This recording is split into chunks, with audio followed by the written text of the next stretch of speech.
Welcome to my channel. महत्त्वाची सूचना.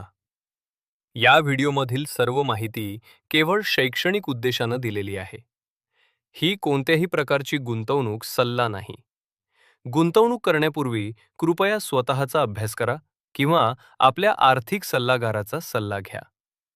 या व्हिडिओतील माहितीवर आधारित घेतलेल्या कोणत्याही निर्णयासाठी आम्ही जबाबदार राहणार नाही. धन्यवाद. जर कोणी असं म्हटलं की एका अब्जावधी डॉलरच्या कोल्ड्रिंक कंपनीचा खरा नफा उन्हाळ्याच्या उष्म्यातनं नाही तर त्यांच्या ट्रक्सच्या चाकातून आणि त्यांच्या वितरणाच्या जाळ्यातून येतो, बरोबर. तर कदाचित पहिल्या क्षणी ते थोडं विचित्र वाटेल. म्हणजे वरवर पाहता आपला समज असतो की हवामान गरम झालं की लोक थंड पेय पिणार, साहजिकच आहे. हो ना, आणि कंपनीचा नफा वाढणार. हे गणित अगदी सोपं वाटतं. पण जेव्हा आपण FMCG किंवा कन्झ्युमर गुड्सच्या जगात एखाद्या बलाढ्य कंपनीचा ताळेबंदाचा अभ्यास करतो, तेव्हा हे साधं वाटणारं गणित खूप गुंतागुंतीच्या रणनीतींवर उभं असल्याचं दिसतं. नक्कीच. आणि म्हणूनच आजची आपली ही चर्चा खूप रंजक ठरणार आहे. अगदी. आज आपण वरुण बेव्हरेजेसच्या मार्च 2026 मध्ये संपलेल्या चौथ्या तिमाहीच्या आर्थिक निकालांच्या अगदी मुळाशी जाणार आहोत. त्यांचे अहवाल, व्यवस्थापनाचं भाष्य आणि बाजारातील आकडेवारी आपण बघणार आहोत. ठीक आहे, आपण हे जरा उलगडून पाहूया. आपला मुख्य उद्देश हा आहे की 6,574 कोटी रुपयांच्या महसुलाचा जो थक्क करणारा आकडा त्यांनी गाठलाय. बापरे, तो आकडा खरंच मोठा आहे. होय, तर तो केवळ तापमानाच्या पायासोबत वाढलेला एक तात्पुरता फुगा आहे की यामागे कंपनीची काही मोठी आणि दीर्घकालीन रणनीती आहे, हे आपल्याला समजून घ्यायचंय. हो, हा एकदम भारी आणि गरजेचा पॉइंट आहे. कारण जेव्हा आपण पेय बनवणाऱ्या किंवा बेव्हरेजेस क्षेत्रात काम करणाऱ्या एखाद्या कंपनीकडे पाहतो, तेव्हा आपली पहिली प्रतिक्रिया नेहमीच हंगामी असते. बरोबर, सीझनल. अगदी साहजिकच आहे. उन्हाळा आला की शीत पेयांचा खप वाढणार, हे तर त्रिकालबाधित सत्य आहे. पण जेव्हा आपण वरुण बेव्हरेजेसच्या या ताज्या आकड्यांच्या खोलात जातो ना, तेव्हा केवळ उन्हाळा हे एकमेव कारण उरत नाही. या निकालांचा व्यापक अर्थ असा आहे की कंपनीने आपली अंतर्गत कार्यक्षमता आणि बाजारातील वितरण व्यवस्था अशा एका स्तरावर नेऊन ठेवलीये जिथे हवामान हा फक्त एक उत्प्रेरक ठरतो. म्हणजे फक्त एक कॅटलिस्ट. हो, कॅटलिस्ट. मुख्य वाढ ही त्यांच्या स्वतःच्या व्यावसायिक मॉडेलच्या ताकदीतून येत आहे. खरंय. आणि ही ताकद समजून घेण्यासाठी आपल्याला आधी या आकड्यांच्या गगनभरारीचा खरा अर्थ समजून घ्यावा लागेल. नक्कीच. कारण कंपनीच्या भविष्यातील रणनीतीकडे वळण्यापूर्वी सध्याच्या वाढीचा हा अवाढ्य वेग समजून घेणं महत्वाचं आहे. आपण आधी वार्षिक वाढीवर नजर टाकूया. Year on year. हो. मार्च 2016च्या तिमाहीत त्यांचा महसूल 6,574 कोटी रुपयांवर पोचलाय. मागच्या वर्षीच्या याच तिमाहीच्या तुलनेत ही तब्बल 18% वाढ आहे. आणि नफ्याचं काय? तोच तर मुद्दा आहे. त्यांचा निव्वळ नफा म्हणजे PAT 879 कोटी रुपये झालाय, जी 20% वाढ आहे. आणि त्यांचा EBITDA 1,525 कोटी रुपयांवर गेलाय. म्हणजे तब्बल 21% उसळी. अगदी बरोबर. पण मला इथे सर्वात जास्त वेधक वाटते ती तिमाही किंवा क्वार्टर ऑन क्वार्टर तुलना. अच्छा. हो. डिसेंबर 2025च्या तिमाहीत त्यांचा महसूल 4,204 कोटी रुपये होता. तो मार्चमध्ये थेट 6,574 कोटींवर गेला. बापरे, हा तर खूपच मोठा जंप आहे. हो ना. आणि नफा 260 कोटींवरून थेट 879 कोटींवर पोहोचला. हे एखाद्या अस्वालाने हिवाळ्यातील सुस्ती झटकून उन्हाळ्यात अचानक सक्रिय होण्यासारखं आहे. अगदी तसंच. पण मग इथे एक प्रश्न पडतो. नफ्यातली ही जी प्रचंड उसळी आहे ती केवळ उन्हाळ्यामुळे लोकांना लागलेल्या तहानेचा परिणाम आहे की यात कंपनीच्या कार्यक्षमतेचाही काही मोठा वाटा आहे? इथे सर्वात लक्षवेधी गोष्ट म्हणजे महसूल आणि नफा यांच्या वाढीतील जो फरक आहे ना, तोच या संपूर्ण अहवालाचा गाभा आहे.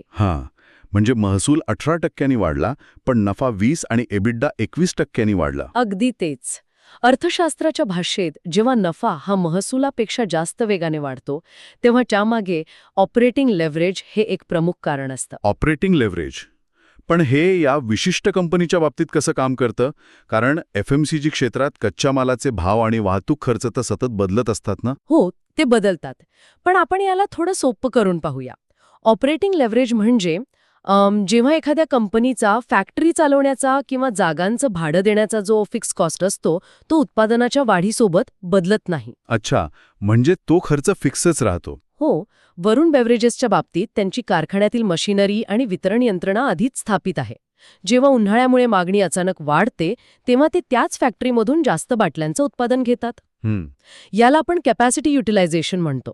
जेव्हा उत्पादन 60% वरून 90% जातं तेव्हा तयार होणाऱ्या त्या प्रत्येक अतिरिक्त बाटलीमागे फिक्स्ड कॉस्ट अत्यंत नगण्य असतो. ओहो, म्हणजे त्या अतिरिक्त बाटलीतून मिळणारा नफा थेट कंपनीच्या ताळेबंदात तळाशी जमा होतो. अगदी बरोबर. एबिटडामधील ही 21% वाढ आणि 23.3% पोचलेलं मार्जिन हेच स्पष्ट करतं की त्यांनी केवळ जास्तीचा माल विकलेला नाही तर तो अत्यंत कार्यक्षमतेने विकला आहे. यामध्येही याचा उल्लेख आहे. त्यांनी 16.3% व्हॉल्यूम ग्रोथ नोंदवली आहे. 16.3%? हा आकडा खूप काही सांगून जातो. नक्कीच. कारण सध्याच्या महागाईच्या काळात अनेक कंपन्या केवळ किमती वाढवून आपला महसूल टिकवून ठेवण्याचा प्रयत्न करत असतात, ज्याला आपण प्राइस लेड ग्रोथ म्हणतो. पण इथे तसं नाहीये. बरोबर. इथे वरुण बेव्हरेजेस व्हॉल्यूम लेड ग्रोथ दाखवत आहे.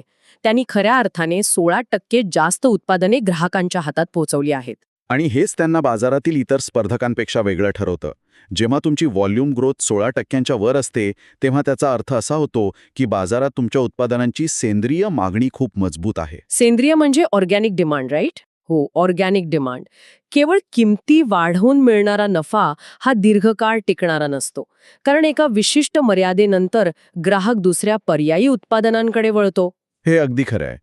आणि बाजारातील हिस्सा वाढवण्याच्या याच मुद्द्यावरून आपण त्यांच्या पुढच्या आणि कदाचित सर्वात महत्त्वाच्या रणनीतीकडे वळूया. नक्कीच, त्यांच्या विस्ताराकडे. हो, आत्तापर्यंत आपण जे पाहिलं त्यावरून हे स्पष्ट होतं की त्यांची सध्याची कार्यक्षमता उत्कृष्ट आहे. पण ही वाढ अशीच टिकून ठेवण्यासाठी केवळ कोला किंवा जुन्याच उत्पादनांवर अवलंबून राहून चालणार नाही. अगदी बरोबर. म्हणूनच त्यांनी नवीन उत्पादने आणि नवीन देशांमध्ये जो विस्तार सुरू केला आहे तो खूप रंजक आहे. म्हणजे बघा, एकीकडे ते एनर्जी ड्रिंक्स आणि ज्यूसच्या बाजारपेठेत प्रवेश करत आहेत, दुसरीकडे क्रिकली डेअरीच्या कराराद्वारे त्यांनी थेट डेअरी व्यवसायात पाऊल ठेवलंय आणि आंतरराष्ट्रीय स्तरावर दक्षिण आफ्रिकेची ट्विझा या कंपनीचं अधिग्रहण केलंय. हो, हा खूप आक्रमक विस्तार आहे. पण इथेच हा विषय खऱ्या अर्थाने रंजक होतो. मला इथे थोडा प्रतिवाद करावासा वाटतो. बर, सांगा. म्हणजे बघा, कोल्ड ड्रिंक्स विकणं आणि डेअरी किंवा एनर्जी ड्रिंक्स विकणं या पूर्णपणे वेगळ्या गोष्टी आहेत. ते आहे. एकाच वेळी आफ्रिकेत विस्तार करणं आणि भारतात डेअरीसारखी लवकर खराब होणारी उत्पादनं आणणं हा खूप मोठा धोका नाही का वाटत? तुमचा हा मुद्दा वरवर पाहता अत्यंत रास्त वाटतो. FMCG क्षेत्रात असा विस्तार करताना अनेक कंपन्या स्वतःचं मूळ लक्ष विचलित करून बसतात. हो, ज्याला आपण डायव्हर्सिफिकेशन म्हणतो. हो, अगदी तेच. पण जर आपण हे मोठ्या चित्राशी जोडलं आणि त्यांच्या सर्वात मोठ्या ताकदीकडे म्हणजे त्यांच्या वितरण साखळीकडे पाहिलं तर लक्षात येतं की हा धोका नाहीये. अच्छा, मग हे काय आहे?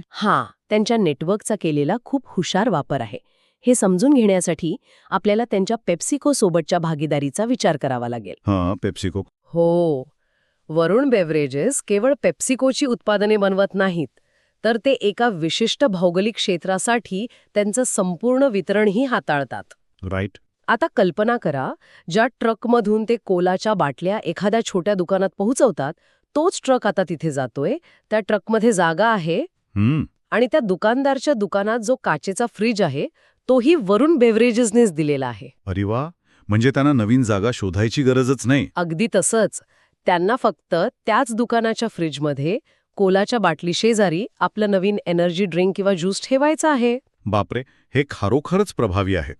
म्हणजे त्यांचा वितरणाचा जो मूळ खर्च आहे तो जवळपास तोच राहतो. हो, पण त्याच ट्रकच्या फेरीतून आणि त्याच दुकानाच्या शेल्फ स्पेसमधनं मिळणारा महसूल मात्र दुप्पट तिप्पट होतो. कोणत्याही FMCG कंपनीसाठी दुकानात जागा मिळवणं हे सर्वात मोठं युद्ध असतं. हो, आणि ते युद्ध त्यांनी आधीच जिंकलेलं आहे. आणि तुम्ही जो डेअरी व्यवसायातील धोक्याचा मुद्दा मांडला त्यावरही ते याच रणनीतीने मात करत आहेत. ते कसं काय? दूध तर लवकर खराब होतं ना? हो, पण ते कच्च्या दुधाच्या व्यवसायात उतरत नाहीयेत. ते व्हॅल्यू ॲडेड डेअरी उत्पादनांमध्ये प्रवेश करत आहेत, जसे की कोल्ड कॉफी किंवा जाड मिल्कशेक. अच्छा, म्हणजे ज्यांचं शेल्फ लाईफ जास्त असतं. बरोबर. आणि या उत्पादनांवर मिळणारे नफ्याचे मार्जिन नेहमीच्या शीतपेयांपेक्षा खूप जास्त असते. त्यामुळे त्याच फ्रीजमधील एका कोपऱ्यात ठेवलेली कॉफीची बाटली त्यांना कोलापेक्षा जास्त नफा कमवून देते. क्या बात आहे. आणि आफ्रिकेतील विस्ताराचं काय? ट्विझा कंपनीचं अधिग्रहण त्यांना कसं मदत करेल? ट्विझा ही दक्षिण आफ्रिकेतील एक प्रतिष्ठित कंपनी आहे. त्यांचे स्वतःचे कारखाने आणि वितरण व्यवस्था तिथे आधीच कार्यरत आहे. म्हणजे त्यांना शून्यापासून सुरुवात करावी लागणार नाही. अगदी बरोबर. त्यांनी एका चालत्या व्यवसायात प्रवेश केला आहे. आणि दुसरी महत्वाची गोष्ट म्हणजे आफ्रिकेची लोकसंख्या तरुण आहे आणि तिथला हवामान शीतपेयांसाठी अत्यंत अनुकूल आहे. म्हणजे एक प्रकारे हा त्यांच्यासाठी नवा भारतच आहे. हो, बऱ्याच अंशी तसंच आहे. यातून व्यवस्थापनाचा सकारात्मक आणि आत्मविश्वासपूर्ण दृष्टिकोन दिसून येतो. हे सगळं ऐकायला खूपच भारी वाटतंय. आक्रमक विस्तार धोरण आणि हे अधिग्रहण ऐकायला चांगलं वाटतं, पण प्रत्येक विस्ताराची एक मोठी किंमत असते. हे तर आहे. या चमकदार चित्रामागे दडलेले आर्थिक धोके कोणते आहेत हे तपासणंही गरजेचं आहे. आपल्याकडे असलेल्या स्रोतांमध्ये काही नकारात्मक मुद्दे स्पष्टपणे दिलेले आहेत. जसं की पहिला मुद्दा आहे तो नवीन कारखान्यांमुळे वाढलेला घसारा म्हणजे डेप्रिसिएशन. दुसरा मुद्दा आहे अधिग्रहणांच्या प्रभावामुळे वाढलेला वित्तपुरवठा खर्च. Finance cost. हो, आणि तिसरा जो मला थोडा अधिक चिंतेचा वाटतो तो म्हणजे त्यांच्या किंमत धोरणामुळे भारतातील रिअलायझेशनमध्ये झालेली किंचित घट. अच्छा. तर या सर्वांचा नेमका अर्थ काय? जेव्हा प्रति युनिट मिळणारा महसूल कमी होतो तेव्हा कंपनी उत्पादने स्वस्तात विकत आहे का, खर्च वाढत आहे आणि रिअलायझेशन कमी होत आहे ही धोक्याची घंटा मांडली पाहिजे का?